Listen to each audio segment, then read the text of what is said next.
Well, if you're faced with a situation that you want to change, there's basically two main choices. You can find a solution, or you can remove the cause of the problem. And removing the cause of the problem is much more advisable and much more effective, because, you know, we can run around trying to find solutions when what we need to do is to remove the cause of the problem, and then we don't need a solution. And the cause of the problem is that we have been manipulated into a five-sense body-computer-mind level of perception. Now, what this creates is a false identity, so that we look in the mirror and we think the reflection is who we are, when that's the reflection is the vehicle that we're experiencing and allowing us to experience this reality as the body-computer conduit to this virtual reality universe. And if we come from that level, that false self-identity, we are going to think in terms of limitation. I can't, I have no power, little me, what can I do? And therefore we're going to look to others to protect us, to tell us what to think, and all the rest of it. Fundamental to everything is moving our point of observation from I am the reflection in the mirror to I am infinite consciousness having an experience. I am not my name. I'm not David Icke. David Icke's the name of my experience. It's not who I am. I am all consciousness. So are you. So is everyone listening to this program. So is everything in all existence. So once you move that point of observation, your life starts to change. You stop thinking in terms of I can't. You stop thinking in terms of limitation. And you stop thinking in terms of fear, because consciousness and awareness of itself has nothing to fear. And one of the things I say to people is, when you're in a situation, ask yourself, what would consciousness do? And would consciousness riot because of something it doesn't like? No. Would consciousness fight a war? No. Would consciousness fear authority and therefore keep its head down and its mouth shut? No. Once you come from consciousness, that's your level of self. That fundamentally changes everything. And then we need to look at taking control of the body computer, with nothing wrong with it. It's a conduit to allow us to experience this reality. Without it, we wouldn't be doing that. What's happened, instead of the body computer mind serving consciousness, it's become the governor of our perception. And for genetically manipulated and other manipulated reasons, that's exactly what it was, the position we were supposed to be in. We are manipulated through overwhelmingly the reptilian brain. So another way that we can remove the cause of the problem is to look at the traits that we get from the reptilian brain. Cold-blooded behavior, having no empathy with the consequences of our actions for other people. So let's reverse that. Let's remove the cause of the problem. So when we start to observe our behavior, when we start to fall into this lack of empathy, and instead of saying, when we're faced with choices or situations, what's the right thing to do for me, say, what is the right thing to do here? What is the fair and just thing to do in this situation? By doing that, you are disconnecting yourself from the cold-blooded me level of the reptilian brain's awareness. You are logging off that particular program. The reptilian brain perceives reality through might is right, through acquisition, through more and more. We can reverse that level of reaction response and log off from the influence of the reptilian brain on our behavior.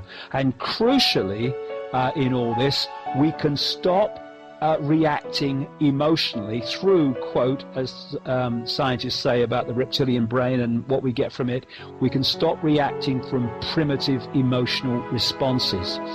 Once we do that, instead of reacting out of fear, reacting out of fight or flight to situations that we face, be it a pandemic, a situation in our lives, terrorism, whatever, we calmly take a deep breath, take a step back, and look at it calmly and sensibly before we make a decision on how we're perceiving this situation.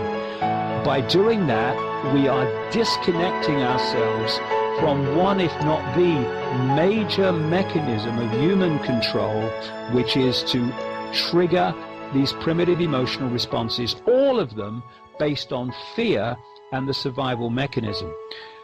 Going on from that, consciousness is always has been and always will be. Consciousness doesn't die, just as we don't die, we withdraw from the body computer. That's what we ludicrously call death. It's like, if I'm sitting here when I finish this interview, I'll shut the computer down and I'll go off in the front room. Symbolically, I've died, because my computer has, its life force has been switched off, and me, consciousness, has left the room, has left the reality. So consciousness doesn't die. Consciousness is eternal. Consciousness is all possibility, all knowing. So from that point of view, what do we have to get caught in these survival responses for? We have nothing to survive, because there is no death. And the fear of death and the survival mechanisms manifest in so many ways and trigger control through the reptilian brain. Fear of death is the classic. Oh, doctor, save me. That's why we give power to doctors and the medical profession and the transnational drug cartel. It's because we have this fear of death. Fear of financial problems, fear of losing your job, fear of losing your partner, fear of what people think of you. All these are expressions of the survival mechanism, which allows access to our reality and behavior responses through the reptilian brain. So, again, deep breath. There's nothing to survive. And consciousness, if we access it and flow with it, will and I know this from my own personal experience, will always provide what we need. No need to worry about it, no need to panic, no need to, oh my goodness me, what's going to happen? Flow with it and know that what you need will come when you need it. Took me a long time to relax into this, but after a while of going to the brink in my life on so many things, when it was almost about to collapse, and right at the moment it was about to collapse, the cavalry arrived in some form, and eventually I took the hint and I thought, this is telling me something. And what is it telling me? No need to worry about anything. And I stopped worrying. And my goodness me, how that disconnects you from these primitive emotional responses which control us. Yeah. You become laid back and at peace with self and at peace with the world. So I'm dealing now with all this real challenging information on one level and all these things that are going on. But I am as calm as you could imagine. I have no fear of it. I have no panic of it or anything, because I've gone into this space of everything will come to me as I need it, and I'm not going to worry about the future. I'm just going to live in the now. And that's another key thing. The understanding that there is no time. Everything happens in the now. People say, but there's a past. Okay, what happened? Where are you when you think of the past? Oh, well, I'm in the now, yeah. Where are you when you think of the future? Well, I'm in the now, yes. The past and the future are mental constructs which we experience in the now. And if we get pulled into the past of guilt and what if, and we get pulled into the future, oh my God, what's going to happen? I gotta, and we're not living in the now, and therefore we're not living in our power. And I could go on and on and on. There are so many ways that we can disconnect from this system, access our real power, and then this house of cards will come tumbling down. Well, that's what it is. Science has come full circle. Science is always, I mean, our science is good science, but it's always been based on the physical and mechanical. We want to explain things in a mechanical way. And that's our science. And it is good science, but it's limited in what it does because of its approach on a mechanical level. If you go and look at these other cultures, you'll find that they all start from that level. Sure, you know, where everything's connected and we can affect this reality with our emotions. They start from there. And our science has been trying to figure all this out in a mechanical way, but it's got to a certain extent now where it's gone full circle and it's come back to mysticism, because that's the only way science is able to explain itself. And science is finding out there is physical and mechanical reasons for this mysticism. Like with this energy that I say people can produce, this love energy that you can produce, if you really want to look at it on a scientific level. I mean, Greg Braden explains it very well. I was talking to you about Greg Braden on the phone the other day. He explains it very well when he says that thought, we manifest this thought in our head, and that thought doesn't really mean anything unless it's imbued with emotion. And it's emotion given to the thought that creates the feeling. And this is what I was saying about this feeling that you can get, this wonderful giving feeling that you can give out to people, and it is literally an energy that you can feel, and you can replenish the energy field with this. And he's explaining that the thought happens in the top two chakras up in your head, what the Indians call chakras. Some modern scientists of our scientists just call them energy points, but they do acknowledge that they exist. The Indians and the mystics call them chakras. So the thoughts manifest in the top two energy centers. The emotion manifests in the bottom two energy centers, or the bottom three. There's three at the top and three at the bottom. And then they meet in the center. And the center is the heart. That's the heart chakra, the heart energy center. And that's what manifests the feeling. And that leaves your heart as an electrical field. Your heart is literally an electromagnetic generator. And it generates this energy. And it replenishes the field, it replenishes yourself.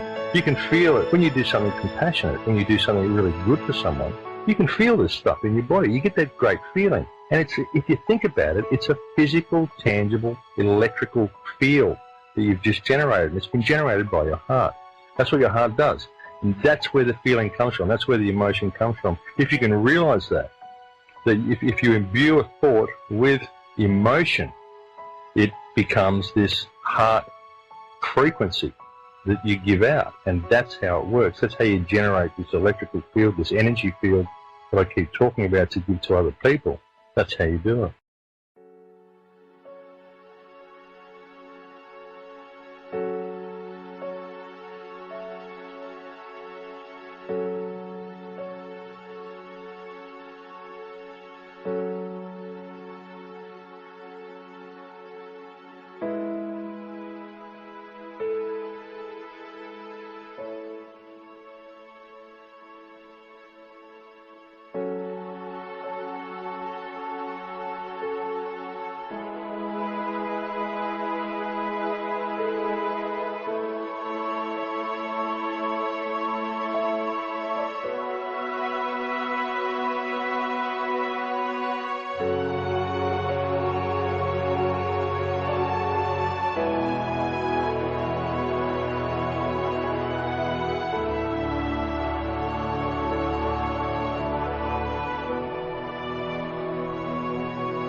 There's only one thing you really need to know.